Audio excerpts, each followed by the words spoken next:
Everyone. So yesterday we were looking at Sidra intersection software, and today we'll continue to do so. And like I said yesterday, that we are focusing on the things which you will use for your project. But if you want to spend more time on it, go ahead. Okay. I think I was talking about this. Yes. Okay. So we talked about intersection, how you can mention the name of the intersection and which approaches do you want for the intersection. Okay, we talked about the lanes. Okay, how you can put the lanes. I think this is the most important part, the lane geometry. We talked about the movements as well, which movements are possible and so on, and we talked about the lanes as well. So this is the most important part, and this is where you are putting most of the data, right? Okay, so you have to specify which lane you are talking about, which type of lane, whether it's normal or short lane or strip lane or bypass lane, whatever.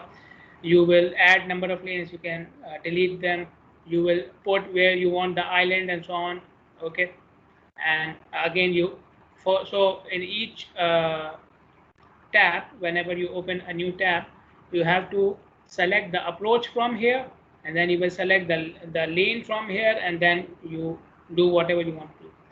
Okay, and this is where you are assigning the movements to the lane. Okay, and here you can make a particular lane only for light vehicles, or you can make a particular lane only for heavy vehicles and so on. Okay.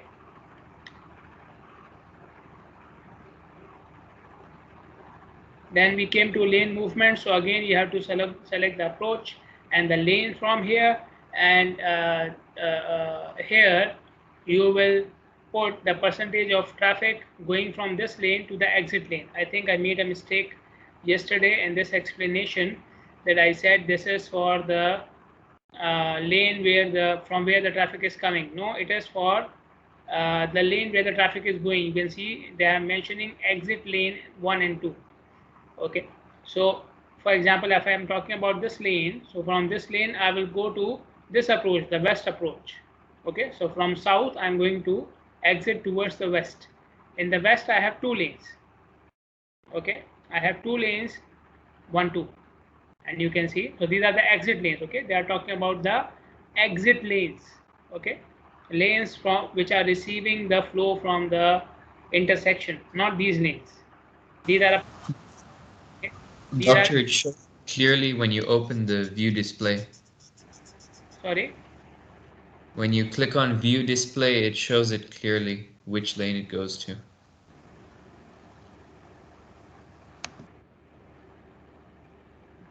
You mean this one?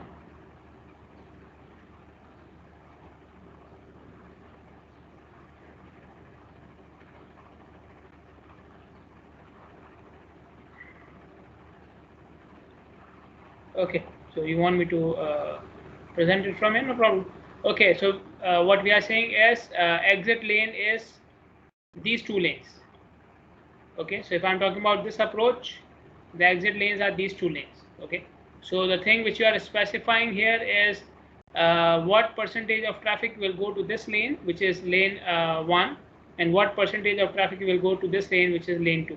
Okay, so if I click on the west approach, you can see exit lane 1 and 2. This is exit lane 1 and this is exit lane 2. Okay, so the point which I am trying to make here is, at this stage you are telling the software to which lane the traffic will exit according to its percentage. Okay, so if I'm coming from here, I have possible two lanes to exit. Okay, so from this lane, what percentage of traffic will exit in lane 1 and what percentage of traffic will exit in lane 2. Okay, this is what we have to specify here. Okay, and you can select the same percentage for light vehicles and heavy vehicles both, or you can do it differently. Okay, so I am saying that for light vehicles everybody will go to lane 1, but for heavy vehicles some of them will go to uh, lane 2 as well, because heavy vehicles obviously require more turning radius, right? They require more turning radius. So for example, uh, 60% of heavy vehicles will go to lane 1, which is this one, and the remaining 40% will go to exit lane 2, this one. Okay, so here I'm saying the traffic which will come from this lane, all the light vehicles. So if when I click on the light vehicles, you can see 100% in lane 1. Okay, you can change it if you want. So all light vehicles, all cars and bikes will turn to this lane, turn into this lane. Okay, so there you can measure, you can see when you move your mouse over the lane, it shows you the direction and the lane number as well. Okay, so this is very helpful. So I'm saying all the light vehicles will turn to this lane, and for the heavy vehicles, 60% will turn to this lane, and remaining 40% will turn into this lane. Okay.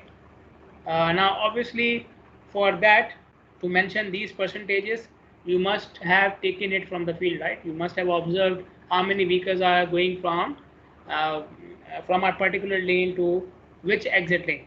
Okay.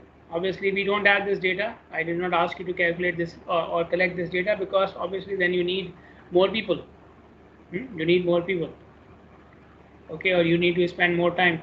Okay, maybe collect a sample for all the lanes, which we didn't do.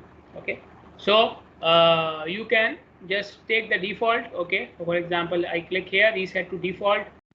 Okay, all for all legs of the site. Okay, so it has gone to the default.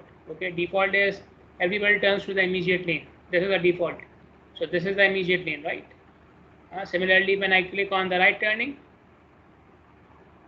so for the through lane, they are saying there is no through lane, obviously. I'm talking about this approach, right? Okay, so they are saying that everybody who is going through from this lane will go obviously to the lane in front of it, which is exit lane 2, and anybody who is taking the right turn will go to exit lane 3, which is for the right turning. Okay, so this is the default. Default is you go to the immediate lane, whatever is the immediate lane. Okay, so for right turning, immediate lane is exit lane 3. For the through movement, the immediate lane is exit lane 2, and so on. Okay, so like I said, if you want to keep it default, you keep it default. Okay, pedestrian movements, I can show you. Okay, again, select the approach from here. Then if there is nobody crossing, you select none. Okay, if you have already have data from some other project, you can import it here. Okay, you can have full crossing or stage crossing. Okay, full crossing means the pedestrian will cross from this side to this side. Okay, in one go. From this side to this side, they will cross in one go. Okay, you may allow diagonal crossing as well. Okay, so diagonal crossing means a pedestrian may cross from one direction to the diagonal direction as well. Okay, obviously this is very dangerous. It requires more time and so on. So you can have full crossing. Full crossing means you will go from one edge of the road to the other edge in one time, one go. Okay, the signal should be designed like this. And you can have a stage crossing. Okay, so in a stage crossing, you will go from the edge of the road to the median. Okay, and then from the median you go ahead. Okay, from the edge of the road to the median, then from the median you go ahead. Now what data you need to put? You need to specify the number of pedestrians crossing in the peak hour. Okay, you will find out the peak flow factor. Now this is the factor which you will put for vehicles as well. Peak flow factor is basically peak hour factor in percentage. Okay, peak flow factor is basically peak hour factor in percentage. Okay, so in our analysis, we have calculated peak hour factor in fractions, right? So you take those fractions and multiply with 100, you get the peak flow factor. So this is the only difference between peak hour factor and peak flow factor. Okay, that peak hour factor is just the ratio, and peak flow factor is when you multiply with 100. And you can see here they have mentioned the scale as well. Okay, so this 100 means that whatever peak hour factor I got, I multiply it with 100. Okay, so like you calculate peak hour factor for vehicles, you calculate peak hour factor for pedestrians as well. Okay, calculate peak hour factor for pedestrians as well. So for calculating peak hour factor, what do I need? For vehicles or for pedestrians, what do I need?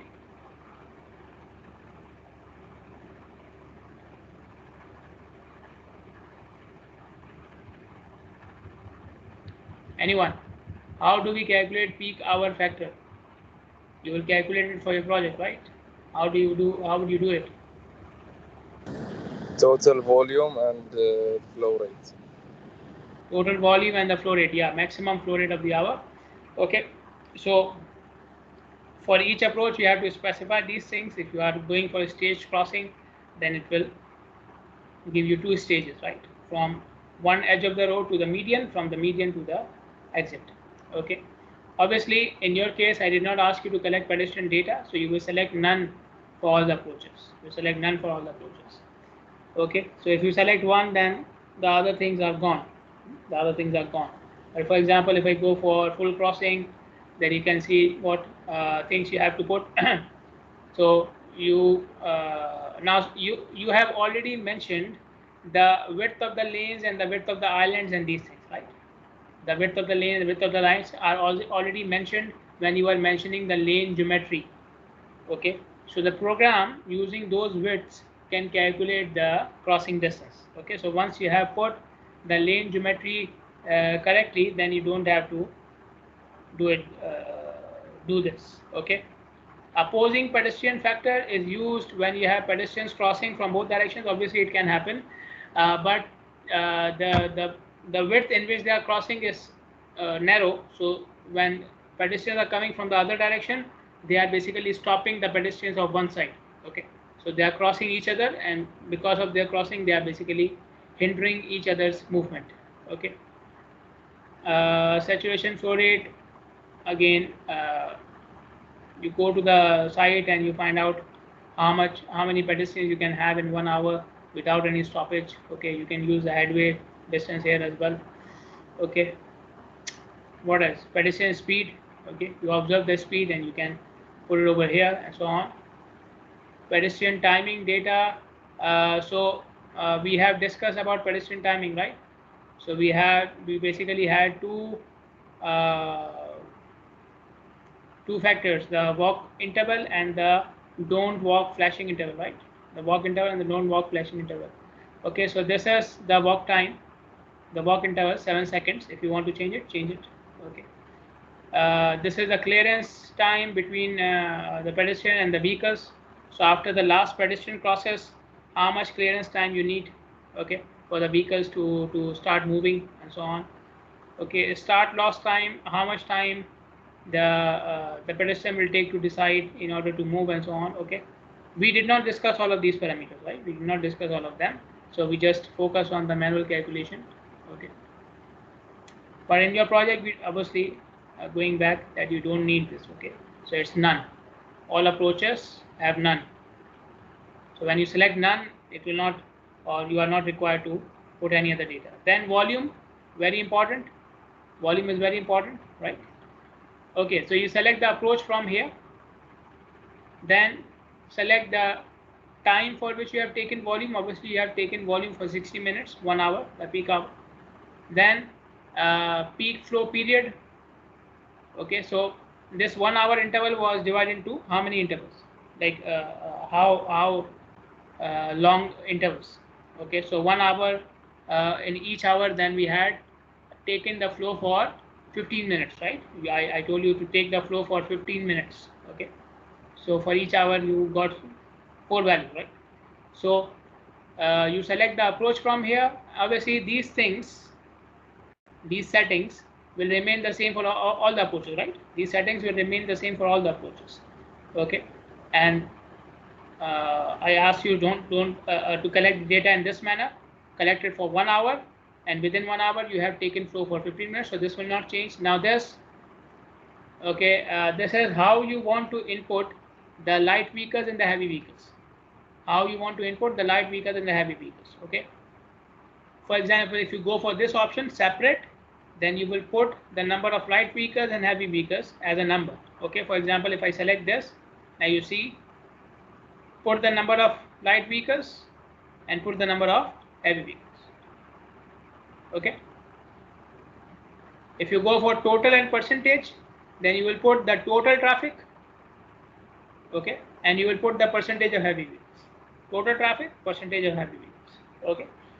And you have to do it for each movement, okay. You have to do it for each movement. So from this approach, I have right turning and left turning.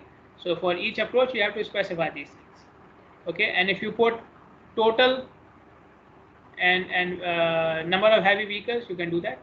Okay, so instead of putting percentage of heavy vehicles, we can put number of heavy vehicles. So total vehicles and number of heavy vehicles. Okay, also all these methods, you know, these are different methods how you want to put the data. So it's not a big issue. Okay. Then for each approach and for each movement, you will put the peak hour factor in percentage, right? Like I said, peak flow factor, peak hour factor. Okay, so this will remain 100 and so on. And this is the growth rate per year. Obviously, if you are doing it for future, after 10 years, after 20 years, 15 years, then you should know the yearly growth rate of traffic as well. Okay. Again, you see, you can mention the peak hour factor for each type of vehicle separately. Okay, so what was the peak hour factor for left turning from this approach for, let's say, light vehicles? Okay, so you can put a separate factor for light vehicles and heavy vehicles for any of the approach and for any of the movement. Okay, in your case, you will you have one peak hour factor which will apply to all the movements, right? You will have one peak hour factor which you will apply to all the movements, or you can do it for different movements as well. But I did not ask you to do it for light vehicles and heavy vehicles separately. Okay, so the most you can do is, since you have taken the data for each movement separately, so you can put a different peak hour factor, or you can calculate a different peak hour factor for each movement. Okay, but obviously you cannot or you may not be able to do it for each type of vehicle as well. But in the software, you have the option. Okay, you want to put a different peak hour factor for light vehicles and heavy vehicles, you can do it for any movement and for any approach. Then priorities. Okay, so in the priorities tab, basically you have to select the movement which you are allowing and the movement which you would not allow. Okay, so for example, when this left turning is happening, which movement should not be allowed? Okay, so for example, I am saying this movement should not be allowed. Sorry, not like this. So the movement, you will select a movement from these buttons, the radio buttons. Okay, and then the movements which you don't want to allow, you will go there and click on the movement directly. So when this left turning is happening, I don't want this left turning to happen. Got it? Okay, so this when you do this, this means that this movement will not happen for any logic of the signal. For any logic of the signal, this movement cannot happen. Okay, for any phase of the movement, for any phase of the signal, this left turning and this left turning cannot happen together. Okay, some movements are taken by default to be the opposing movement. For example, if I click here, okay, so there is no movement which is taken by default by the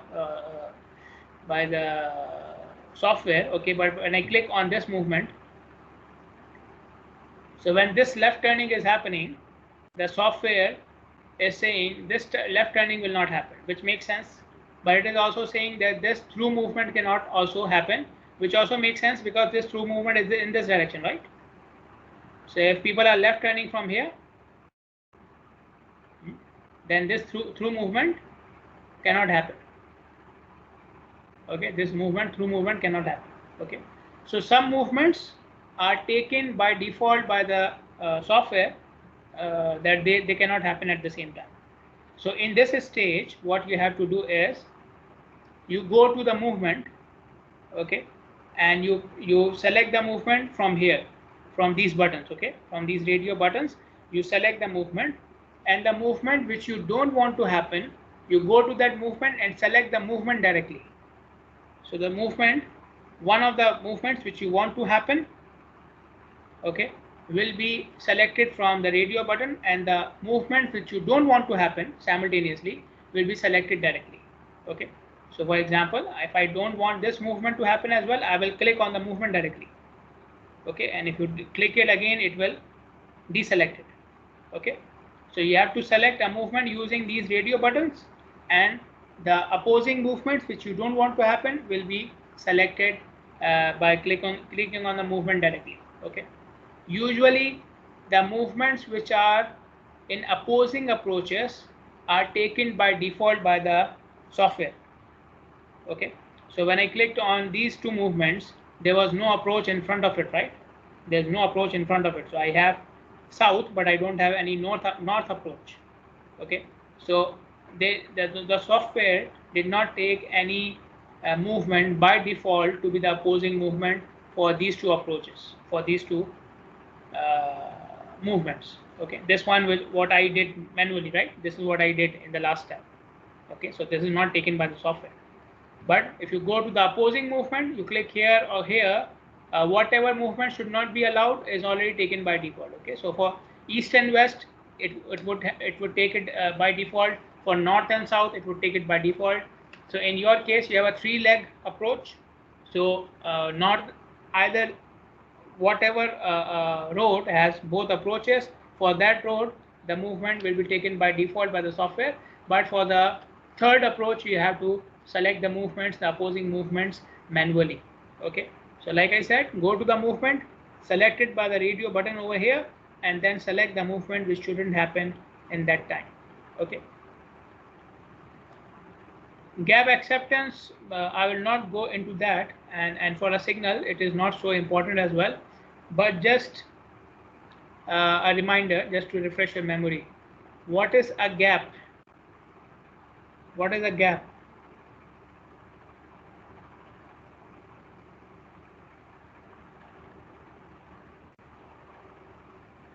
Yes, what is a gap?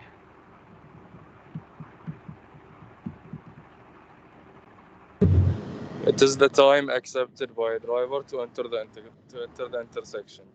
Yeah, it is the time accepted by the driver to enter the intersection. The time difference between that driver and the driver coming from the opposing direction. Yeah, this is good. And the follow-up headway is the extra time required by the next driver in the queue. So the first driver will enter when you have critical gap, and the next driver will enter if you have 2.5 seconds extra in that gap, and so on. Okay, then we have vehicle movement data. Okay, so in the movement data, basically you will put two things. Okay, the distances, these distance and speeds are calculated by the program. Okay, negotiation speed is the speed at which the driver is supposed to go through the intersection, within the intersection. Okay, so in this area, basically the area of the intersection itself. So in this area, what is the speed of the driver? That is the negotiation speed. Negotiation distance, the distance from one side to the other side of the intersection. Okay, and in this case you can put your own distance, because I think I asked you to calculate this distance, right? I asked you to calculate this distance, the distance from the stop line to the stop line. Okay, so negotiation distance, again for each approach and for each movement. So for example, you select this approach, so I have left turning and right turning. So left turning means from this stop line to this side, and right turning means from this stop line to this side. Okay, so you already have these distance. My suggestion is that you don't leave it to the program and you do it yourself. Okay, negotiation radius, we did not calculate it, we leave it to the program, otherwise you calculate the turning radius. Okay, downstream distance is the distance to the next intersection, distance to the next intersection. Okay, so from this intersection, sorry, I have a question about the negotiation distance. yeah, For like from south to east, we do it as a straight line, the distance? from south to east, Or it should be, southwest? yeah, it should be over the curve. Okay.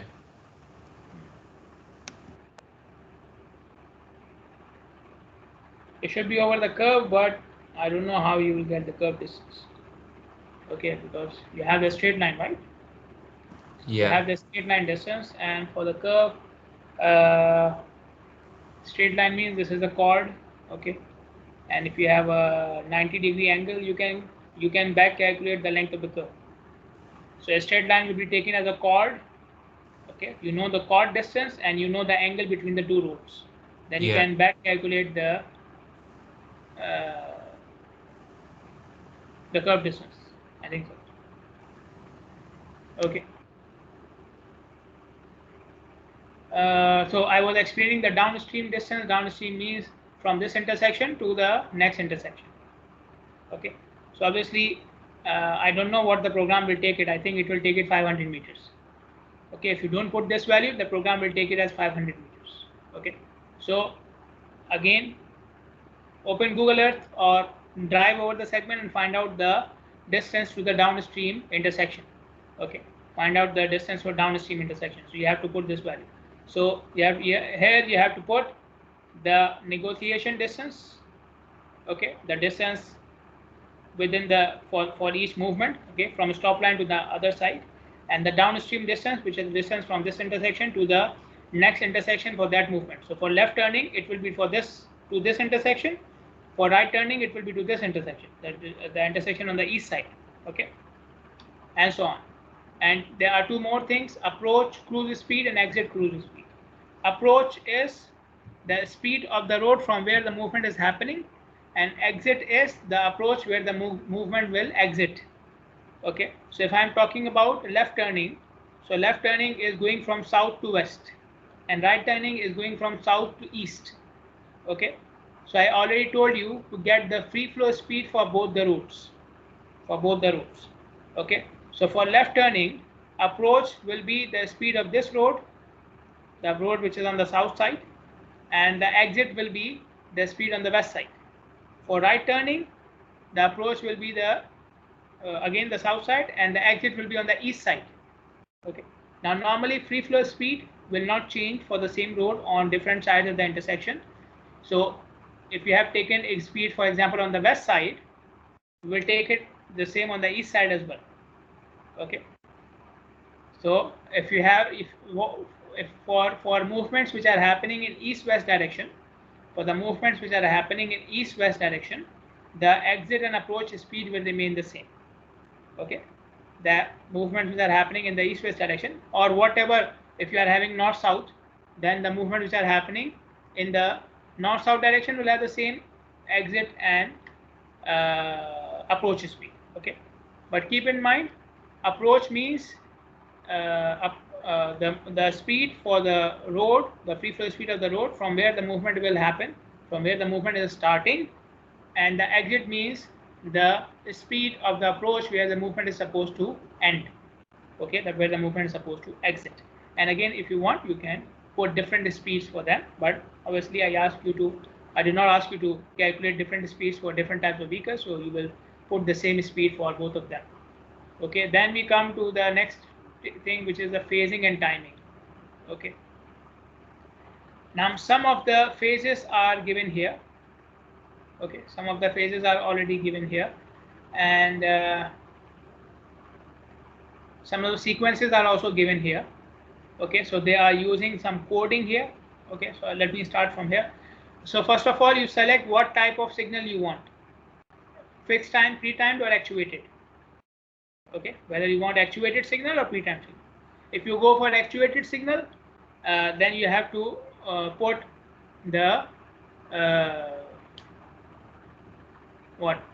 you have to put the minimum and maximum cycle time and minimum maximum time for phases and so on and so forth.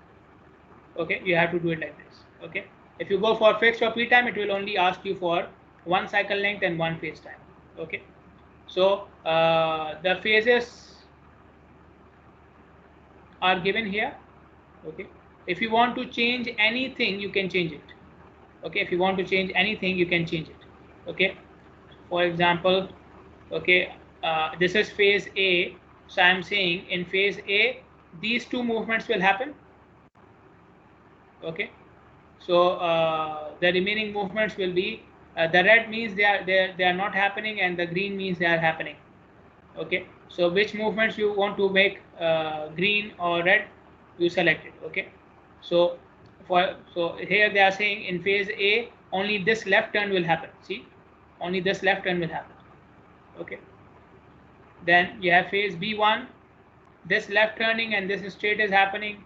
Phase B2, only these three movements are happening. Phase C, these movements are happening. Okay, and so on. So green means they are happening and red means they are not happening. Okay, so some phases are already given here. If you want, change the name of the phase, change the movements. Okay, and so on. Okay, then which sequence you want to select, select it from here. Okay, so variable phasing means it will take all of them, it will take all the phases which are available here. See, in variable phasing, so variable phasing is basically not a particular phasing type. Variable phasing is not a particular phasing type. A variable phasing means it will take all the available phases and in the end it will select few of them, the best ones. Okay, variable phasing means it will select all the available phases and on the basis of your data it will select the best combination. Okay, so if you want to use the program to do the phasing and the cycle time for you, then you go for variable phasing. Okay, if you want the program to select the phasing and everything for you, you go for variable phasing. Okay, otherwise you want the phasing to be fixed, then you go for the other three options. Okay, and you can see here they have mentioned the phases for each option. Okay, so which phases will be taken for two phase A and B only. So you come here, phase A means this one, and phase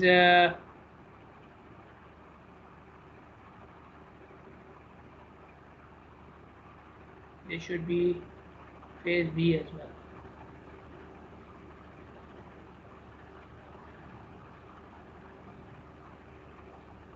Anyways, phase A,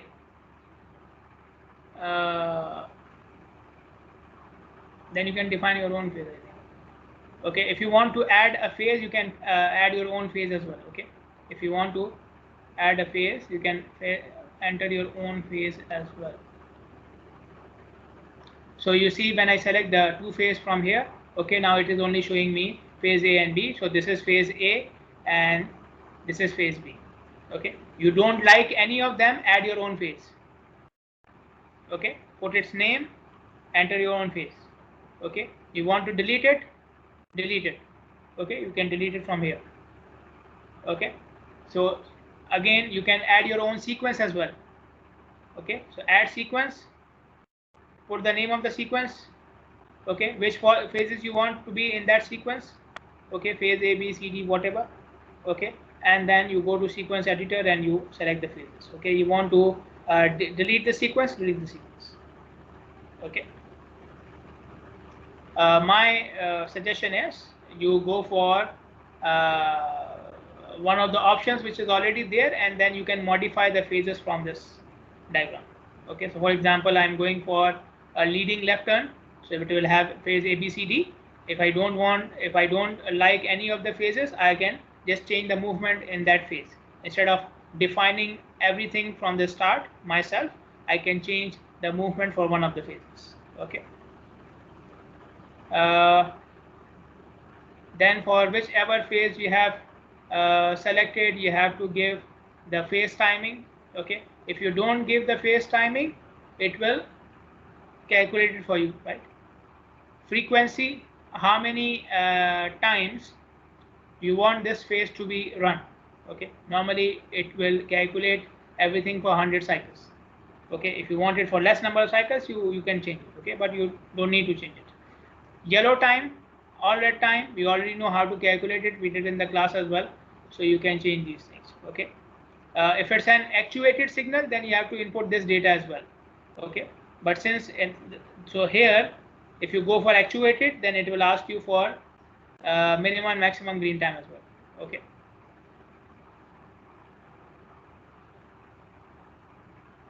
okay, so here I think you will only put yellow and all red time. Okay, and you will put the phase time as well. So you will calculate the phase timing yourself. You will calculate the phase timing yourself manually, and you will put it in the software here. Okay. Then the cycle options. Okay. So you will put the user given cycle here. You will calculate cycle time yourself and you put it yourself here. Okay. It is not coordinated network. It is not, I don't know. So these options, just keep it as none. Okay. If you want the software to calculate the optimum cycle time for you, you go for this option. So the program will calculate the cycle time. You just give the limits, the upper limit, okay, the lower limit, and the increment.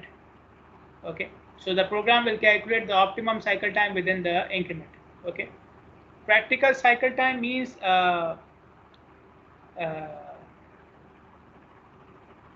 it will calculate the cycle time required for completing all the movement. So most of the times it may go for the highest cycle time. Okay, it may go for the highest cycle time. Okay, so practical means it will just calculate the total cycle time required to accommodate all the movements, like, okay, so it's just the summation of all the phase timing. Okay. So optimum, it will try to modify the phases, and it will try to merge them together, change their timings and so on. Okay, practical means each phase has its own timing, and then it will add them together to get the practical cycle length. Okay, if your volume is high, some of you are doing it for main roads, then if you select this option, you will see the software will always select the maximum time. Whatever maximum time you put here, the software will always select that. Okay, if you are doing it for less congested road, you can do for this one as well. But this is not efficient. Optimum cycle time, if you want the software to design for you, then you go for this option. It is more efficient. More efficient.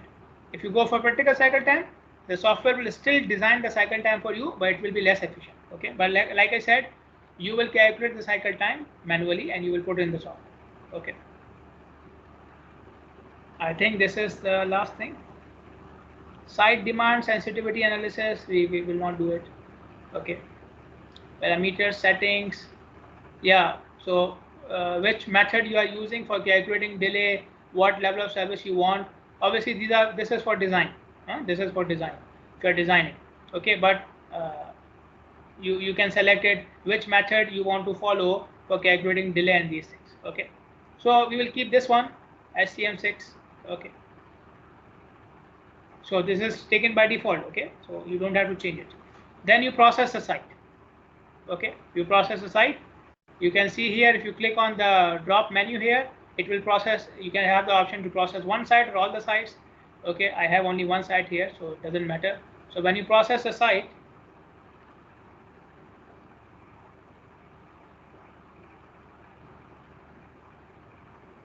okay, so if there is any error, it will show you. When you're processing the site, if there's any error, it will show you. So you can see there's an error in the phasing. Okay, for east approach, I allowed the U-turn, but there is no phase for the U-turn. Okay, so I come here. I'm going for this thing.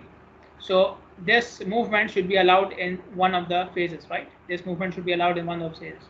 I'll allow it in phase 1, phase A, no problem, right? No problem. You can allow it in other phases as well. In phase C, you can allow it as well. It makes sense. Okay, so now we are done. So I can process a site from here as well. Okay. So now you can see the output section is there. This is the output section. Okay. You go for detailed output. So detailed output is a very long file. It's a very long file. Okay. It has everything. It has everything. Okay. Go for intersection summary. Okay, so speed of the vehicles on the intersection, the flow of the vehicles and pedestrians on the intersection, the delay for the complete intersection, queue, how many vehicles in the queue, what is the length of the queue. Okay, so this option will give you the data for the complete intersection, for the whole intersection. Okay, You want the data for each movement. This is the data for each movement.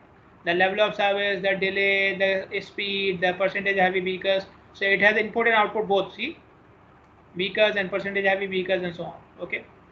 Lane summary. Again, data will be given for each lane. How much demand, how much queue, level of service, and so on. Okay. Okay. So my suggestion is don't print the detailed output. Okay. Go for these tables which are smaller and easier to manage. Okay. Lane flows. Okay. So it will just tell you the flow in each lane, the degree of saturation. Okay. So the things related to volume and flow. Level of service summary. Okay. So now you can see here for each, this is the intersection level of service and this is the level of service for each approach. Okay. I selected the user given cycle length and I put it as 100 seconds. So it is taken as 100 seconds, but I didn't put the phase timing. I didn't put the phase timing, so it has calculated the phase timing for me. See, this is the phase timing. The green time is calculated by the program. Okay, but I'm saying you will put the phase timing over here. Okay, timing analysis. What is here? Okay.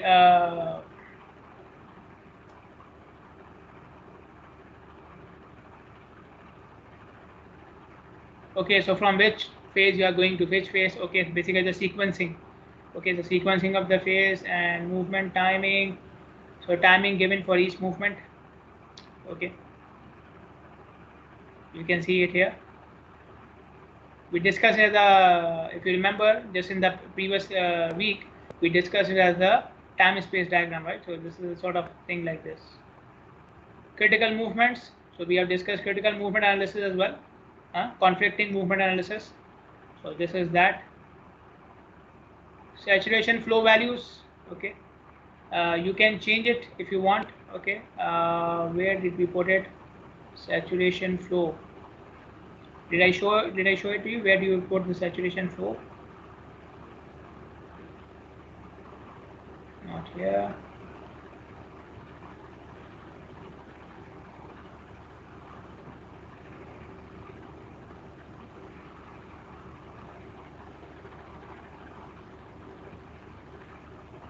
Saturation, sorry, not saturation, the saturation speed. It was there. It was there at the top. It was there? Yeah.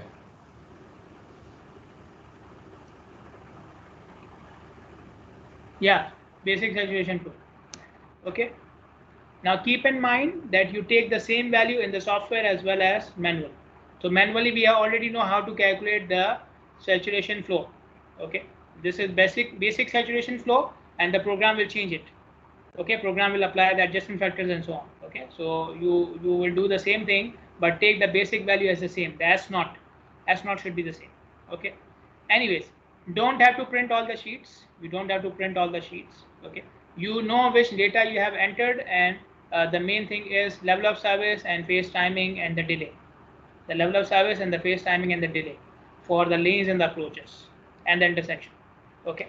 So input data, you know which data you have input into the software, and from the output data, the main thing is the signal timing and the level of service and the delay.